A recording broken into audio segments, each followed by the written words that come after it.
नमस्कार, capital express news में आपका स्वागत है। मैं हूं आपके साथ अंकिता। चलिए बढ़ते हैं मुख्य खबर की ओर। केंद्र सरकार के द्वारा वक्फ बोर्ड में नया संशोधन बिल लाए जाने के बाद मुस्लिम समुदाय में नए वक्फ बोर्ड अमेंडमेंट बिल को लेकर खासा आक्रोश और नाराजगी है, जिसको लेकर जबलपुर के मुस्लिम समुदाय के लोगों ने इस बिल का विरोध कर वापस लिए जाने की मांग की है। जहां मुस्लिम समुदाय के लोगों ने द्वारा रानी ताल ईदगाह क्षेत्र में केंद्र सरकार के खिलाफ नए संशोधन बिल को लेकर धरना प्रदर्शन किया गया। जहाँ मुस्लिम समुदाय के लोगों का कहना है कि केंद्र सरकार के द्वारा वक्फ बोर्ड को लेकर नया संशोधन लाया गया है, वह मुस्लिम समुदाय पर जबरन थोपा जा रहा है, क्योंकि नए संशोधन बिल के तहत वक्फ बोर्ड कमेटी में ऐसे लोगों को जोड़ा जा रहा है जैसे मुस्लिम समुदाय के धर्म के बारे में कोई जानकारी नहीं। आज अल्हम्दुलिल्लाह पूरे तमाम शहर जबलपुर में हर कौम और मज़हब व मिल्लत के लोग यहाँ हाजिर हैं, इसलिए कि वक्फ बोर्ड का जो कानून आया है उसके ख़िलाफ़ 24 घंटे का जो धरना रखा गया है, उसमें तमाम जो हमारी मस्जिदें हैं, खानकाहें हैं, दरगाहें हैं, मदरसे हैं और ईदगाह है, इस पर जो कमेटी बनाकर वो थोप रहे हैं, उससे जो है बड़ा बदनज़मी फैली हुई है हमारे समाज में। मसला ये है कि जो कारकुन हैं, जो काम करने वाले हैं, उनको बनाया जाए कि जो मस्जिद को समझें, मस्जिद में नमाज़ पढ़ें और ईदगाह में नमाज़ पढ़ें। जो लोग उनसे कोई ताल्लुक़ ही नहीं है वो लोग कमेटी बनाकर आ रहे हैं, इससे जो है पूरी समाज जो है ख़िलाफ़ है और उसके वजह से आज यहाँ धरना रखा गया है और ये महीनों से काम चल रहा है। हम लोग शासन प्रशासन का भी बहुत ये शुक्रिया अदा करेंगे कि हम लोगों को सहयोग बहुत दे रहे हैं वो, और उनकी ताउन से हम लोगों ने हर तरीके से ये पैगाम पहुंचा दिया है कलेक्टर को भी और जो SDM है सभी लोगों को। और हम ये चाहते हैं आप लोगों के माध्यम से, मीडिया से, कि जो कमेटी है हमारी वो रही आए, जो हमारी समाज चुनकर देगी, वो कमेटी यहाँ पर बरकरार रहे और वो काम करे। और अभी हमारे सातों के सरदार की निगहबानी में यहाँ पर ईद की नमाज़ सुबह 8 बजे इंशाअल्लाहुल अज़ीज़ ईद उल फित्र की नमाज़ होगी, वो उनकी निगहबानी में। और जो एक्शन कमेटी हमारी वो पूरा काम करेगी ईदगाह का और पूरा काम करेगी। अभी चार्ज हम लोग किसी को नहीं देने देंगे। नाम बता दीजिए। सरदार अब्दुल हकीम बाबा। आज बड़े दुख के साथ ये कहना पड़ रहा है, जिस तरीके से पूरे हिंदुस्तान के अंदर ये अमेंडमेंट बिल जो वक्फ बोर्ड का लाया गया है, सीधे सीधे केंद्र सरकार की गुंडागर्दी थोपी जा रही है और इसे हमारा मुस्लिम समाज कतई बर्दाश्त नहीं करेगा। और उसका जो शिकार हुआ है वो मोमिन ईदगाह है। मोमिन ईदगाह में नाकाबिल लोगों को जो है जो लाद दिया गया है, उसको ना हमारा समाज, ना मुस्लिम समाज, ना कोई आलिम, ना कोई भी शख्स है ऐसा है उसको कबूल नहीं करेगा। और हम लोग पूरी तरीके से जो हज़ारों की तादाद में जो पब्लिक आप देख रहे हैं, रोडों पे जन सैलाब निकल रहा है और अभी और तेज़ी पे आएगा। ये घर घर हम अपने मुस्लिम समाज को बता रहे हैं कि केंद्र सरकार की एक घटिया हरकत जो है हमारे देश को बर्बाद करने की तरफ ले जा रहा है। हमारी ज़मीनें जो है हमारे बाप दादा की खरीदी हुई जगह पर बनी हुई मस्जिदें, मदारिस हैं, उसको ये मिसमार करके और बर्बाद करने पर तुले हुए हैं। देश के अंदर नई आज़ादी का बिगुल बजने वाला है। अगर हम उनसे लड़े थे गोरों से, तो अब लड़ना पड़ेगा हमको चोरों से। यही हमारा आह्वान है और हम अपने पूरी कम्युनिटी को यही बताना चाहते हैं कि आप लोग निकलिए, घरों से निकलिए। अभी तो ये वक्फ बोर्ड की संपत्ति है, अभी तो आपके घरों में भी डाका डालने के लिए तैयार बैठे हैं। इनसे निपटने के लिए आपको रोड पे आना पड़ेगा और अब डरने की कोई ज़रूरत नहीं है। एक जान है अल्लाह ले, इससे कोई डरने की ज़रूरत नहीं है। और बिल्कुल रोड पर निकलिए और कामयाबी के साथ अपने हक़ की लड़ाई लड़िए। आज हमारे सारी कौम के लोग यहाँ पर आते जा रहे हैं, एक के बाद भीड़ आ रही। इसी कड़ी को आगे बढ़ाते हुए मैं एक अदना सा छोटा सा पार्षद वकील अंसारी आपसे निवेदन करते हैं कि इस अच्छे कार्य में हमारा सब कौम के लोग साथ दें और हमारे कंधे से कंधा मिला के काम करें। जय हिंद, जय भारत। आशा उषा सहयोगी एकता यूनियन मध्य प्रदेश की जबलपुर शाखा द्वारा जबलपुर जिले के कलेक्टर कार्यालय और मुख्य चिकित्सा और स्वास्थ्य अधिकारी कार्यालय द्वारा जाकर अपनी 15 मांगों का ज्ञापन सौंपा गया। इस दौरान सैकड़ों की संख्या में आशा कार्यकर्ताओं ने अपनी उपस्थिति दर्ज कराकर आशा और पर्यवेक्षकों को वार्षिक वेतन वृद्धि का तुरंत भुगतान किए जाने की मांग की। अपनी मांगों को लेकर मुख्य चिकित्सा और स्वास्थ्य अधिकारी कार्यालय पहुंची आशा उषा सहयोगी एकता यूनियन C2 की जबलपुर की महासचिव पूजा कनेजिया ने जानकारी देते हुए बताया कि मुख्यमंत्री के निर्देश में 29 जुलाई 2023 को भोपाल में विभागीय और प्रशासनिक अधिकारियों की उपस्थिति और हजारों आशा उषा पर्यवेक्षकों की उपस्थिति में आयोजित महासम्मेलन में मुख्यमंत्री द्वारा आशा और पर्यवेक्षकों के लिए 1000 रुपये का वार्षिक वेतन वृद्धि का घोषणा किया गया और 2 अगस्त 2023 को इस संबंध में मुख्यमंत्री कार्यालय द्वारा विधिवत आदेश जारी किया गया है। आज हम सभी 10 मार्च को पूरे मध्य प्रदेश में आशा एवं पर्यवेक्षक बहनों की मांग के लिए ज्ञापन सौंप रहे हैं, जो कि 15 सूत्री मांगे हैं। साथ ही जिला स्तर का भी ज्ञापन बनाकर लाए हैं। राज्य स्तरीय समस्याएं हैं, क्योंकि लंबे समय से आशा एवं पर्यवेक्षक बहनें ज्ञापन तो देती हैं, पूरे नियम से हर चीज़ करती हैं, लेकिन आज तक जिम्मेदार लोग किसी भी ज्ञापन का जवाब नहीं देते हैं। आप बताएं कि इतने वर्षों के बाद भी अगर आपके पास जवाब नहीं आएगा तो आप क्या करेंगे। जिले के मुखिया से उम्मीद करते हैं कि जितने भी ज्ञापन अभी तक दिए गए हैं सभी का जवाब दिया जाए। साथ ही विधानसभा में 1000 मानदेय वृद्धि के लिए जो आदेश हमारे मुख्यमंत्री जी ने दिया था उसको आप कब से लागू करेंगे, क्यों नहीं किया। आंगनबाड़ी की तरह आशा एवं पर्यवेक्षक बहनों को भी 1000 मानदेय वृद्धि लागू की जाए।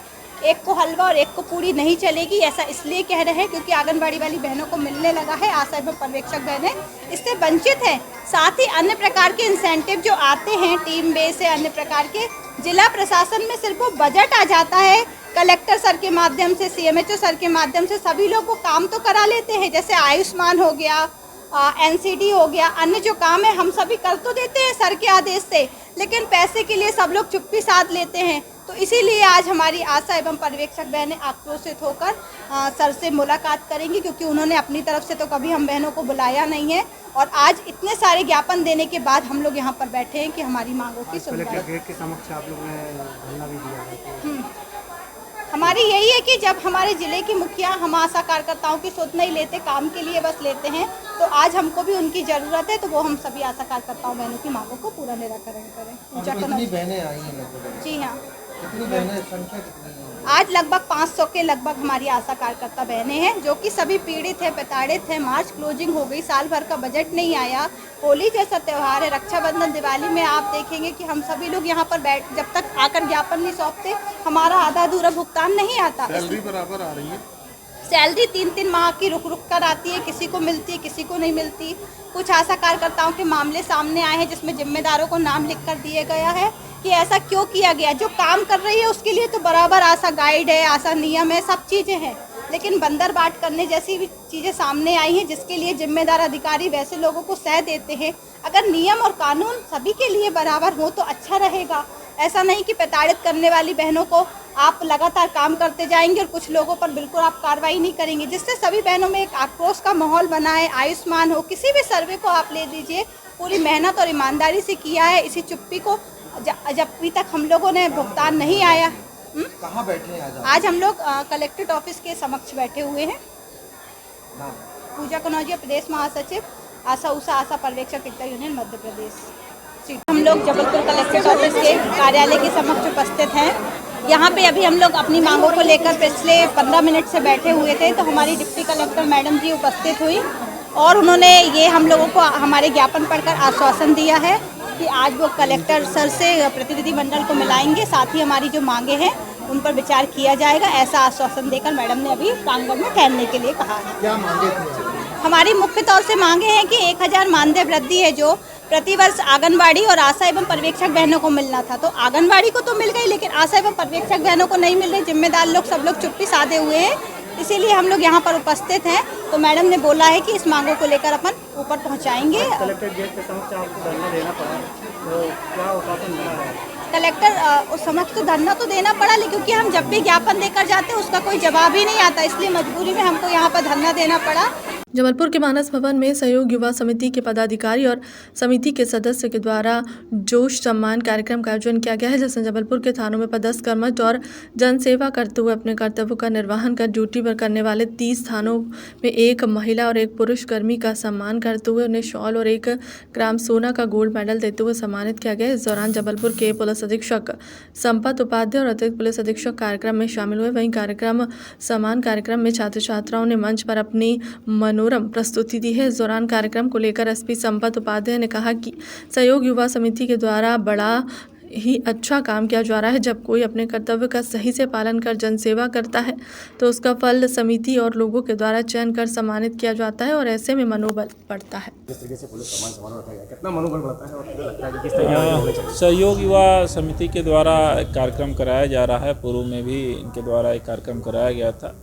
ऐसे पुलिसकर्मी जिन्होंने पिछले वर्षों में अच्छा काम किया है उनको सम्मानित करने का, किसी भी सेवा में अगर उसकी सेवा की रिकॉग्नाइज करते हुए उसको पहचान सम्मान इत्यादि मिलता है तो निश्चय ही मनोबल बढ़ता है। और इस कार्यक्रम और सम्मान से उम्मीद करते हैं कि हमारे उन कर्मचारियों को जिन्होंने बेहतर काम किया है उनका मनोबल बढ़ेगा ही, साथ ही साथ जो अन्य कर्मचारी फील्ड में काम कर रहे हैं उनका भी मनोबल बढ़ेगा। साथ ही साथ पुलिस की जो सेवाएं हैं एक अलग तरीके की, जिसमें त्योहारों के समय, रात के समय, किसी भी संकट के समय वो आगे बढ़ के काम करते हैं, उसको भी एक पहचान मिली है, जिससे भी हमारी कर्मचारियों का मनोबल बढ़ता है। सर आज 30 थानों को चुना गया है, क्या लगता है कि आने वाले समय में सभी चूँकि कम अधिक रहता है, किसी के यहाँ थाने छोटे हैं, क्षेत्र छोटा है, कम अपराध है, किसी के यहाँ बड़े थाने हैं, ज़्यादा अपराध है, तो पुलिसकर्मी जहाँ भी है, जिस थाने में भी है, वो लगातार अपना योगदान दे रहा है और बाकी अन्य किसी भी सेवा के तुलना में कहीं बेहतर और कहीं ज़्यादा योगदान दे रहा है। तो इसको एक पहचान मिली है जो कि स्वागत योग्य है। न्यू शिव महिमा समिति बाग मुगलिया नई बस्ती द्वारा होली मिलन कार्यक्रम संपन्न हुआ। यह जानकारी समिति के अध्यक्ष शोभा पांडे ने दी। उन्होंने बताया कि इस अवसर पर विधायक और मंत्री कृष्णा गौर का पुष्पमाला पहनाकर स्वागत और सम्मान किया गया और मातृशक्तियों का सम्मान भी किया गया। कार्यक्रम में मुख्य रूप से मंडल अध्यक्ष साकेत मंडल के नवनियुक्त मंडल अध्यक्ष प्रताप बेस और मिसरोद मंडल अध्यक्ष श्रीमती मोनिका ठाकुर का भी स्वागत सम्मान किया गया। इस अवसर पर पार्षद जितेंद्र शुक्ला, टीआर मिश्रा, मोनिका ठाकुर, मंडल अध्यक्ष प्रताप बेस, मंडल अध्यक्ष पार्षद अर्चना परमार, पार्षद प्रताप बाड़े, सीमा सिंह और शोभा पांडे, शत्रुघ्न पांडे, अंजू शर्मा, लल्लन चतुर्वेदी आदि उपस्थित रहे। दीदी आज आपका स्वागत सम्मान भी किया और होली मिलन समारोह बड़ा ऐतिहासिक रहा न्यू समय में समझिए। गोविंदपुरा विधानसभा क्षेत्र के वार्ड क्रमांक 55 में बाग मुगलिया न्यू बस्ती 16 एकड़ एक ऐसा क्षेत्र है जहां हमारे बड़ी संख्या में बस्तियों में लोग निवास करते हैं और इन बस्तियों में रहने वाले लोग हमारे परिवार के इतने अटूट संबंध के साथ यहाँ निवास करते हैं कि हर छोटे से छोटे कार्यक्रमों में मुझे आमंत्रित करते हैं और उनकी अपेक्षा रहती है कि मैं कार्यक्रम में उपस्थित हूँ।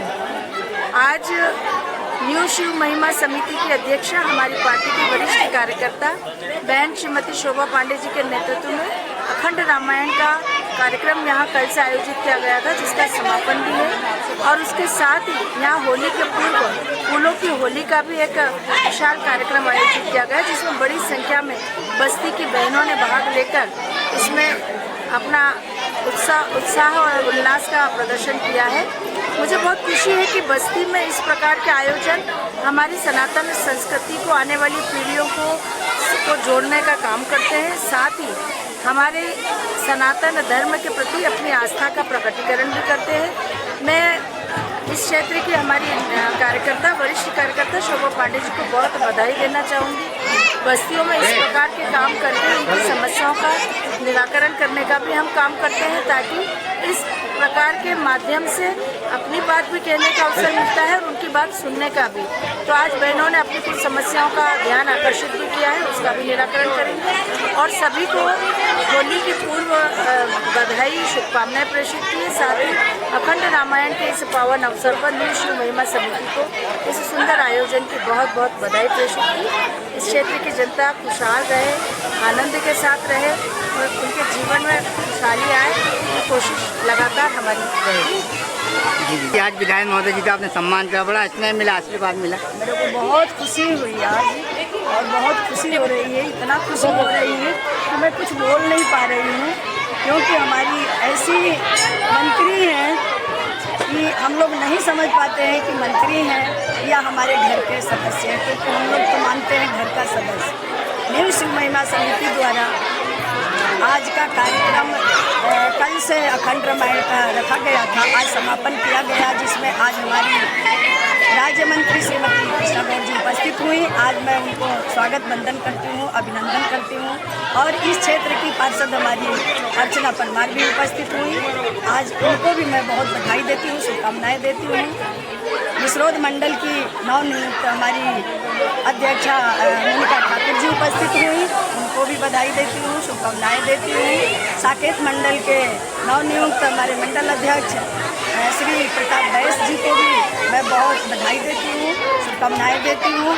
आज के कार्यक्रम में हमारे परम आदरणीय श्री तीर्थराज मिश्रा जी भी उपस्थित हुए, मैं उनको भी बहुत बहुत बधाई देती हूँ।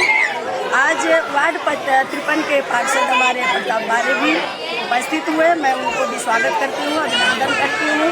आज हमारी महाशक्तियों ने जो हमारी निवासी बाग मुगलिया की हमारी मातृशक्ति हैं, आज हमारे 3 बजे से हमारे साथ उपस्थित रही।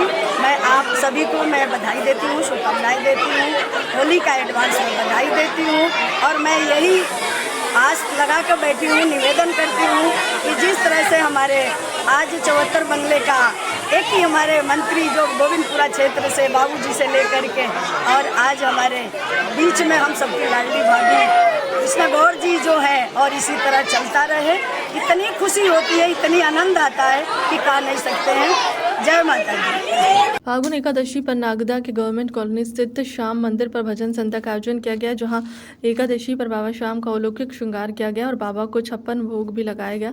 भजन संध्या श्याम परिवार द्वारा आयोजित की गई और भजनों की प्रस्तुति मुनेश्वर शर्मा और अनिल शर्मा के द्वारा की गई। भजनों पर बाबा श्याम को रिझाते हुए झूमते गाते नजर आए भक्त, और भजनों पर भक्तों ने खूब फूलों और गुलाल से होली भी खेली, जिसे देखने के लिए काफ़ी संख्या में लोग और ज़्यादातर महिलाएं पहुंची थी। पूरा नगर बाबा श्याम के जयकारों से गूंज उठा।